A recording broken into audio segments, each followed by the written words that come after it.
斤，面粉50斤，干面条20箱，方便面20箱，水200箱，各种干菜、饮料、咖啡、罐头、卫生纸以及各种我能想到的药品、纱布等。我将这些物资都安放妥当后，离那场低温只剩了1星期。这期间，二蛋每天都会给我打电话询问卖房事宜，好几次我都差点笑出声来。打开我离开那天安装的监控，看着他一边和怀里的小美腻腻糊糊，一边深情脉脉地给我打电话，我忍着恶心，挤出夹子音问二蛋：“你爱我吗？”二蛋答得极顺口：“当然爱呀。”说完就在小美的脸上狠狠地亲了一口，然后道：“大宝贝，你听见了吗？老公在亲你哦。”话音一落，小美跟他无声的笑作一团。我淡淡道：“听见了，不过我咋觉得你其实是在亲一头猪？”他怀里的小美立刻跳了起来，一脸怒意的愈发作。二蛋赶紧竖起手指示意他别出声，边对我道：“傻丫头，不许说自己是猪。”我当然不是说我自己。哦，对了，你这2天见小美了没有？二蛋便有点紧张。没有啊，我见她干嘛啊？没见就好，他最近为给他哥哥还赌债，正到处借钱呢。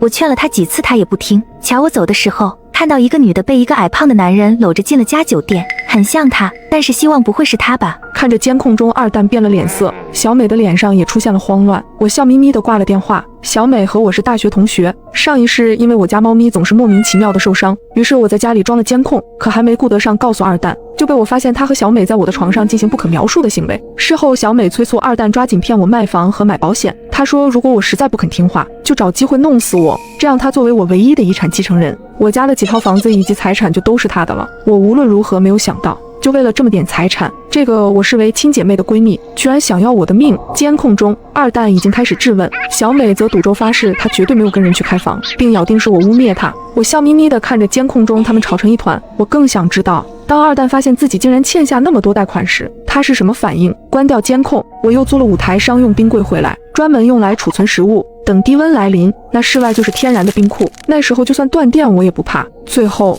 我又找人加固了门窗，其实我并不担心安全问题，我只是怕门窗被大雪和低温压级损坏，这样屋子就完了。做完这一切，距离低温来临只剩2天了，二蛋也终于发现他欠下大批贷款的事。他打来电话：“你是个贱女人，我的贷款到底是怎么回事？”我边懒洋洋说道：“什么贷款？我不知道呀。”你还想抵赖？二蛋怒不可遏：“酱汁，你真可恶，竟然用我的身份信息贷款这么多钱，你还是不是人了？”我语气稍稍认真：“你是说前几天你转给我的那123万？”二蛋暴跳如雷：“什么我转给你的？我什么时候转给你的？”我发过去一张照片，是张借据，上面清楚地写着他借了我现金123万，1年之内免息还清。二蛋炸了：“我什么时候借过你钱？”二蛋当然不承认，在电话那头嗷嗷地叫唤：“你立刻把钱还给我，不然我告你！”我冷笑：“我既然敢这么做，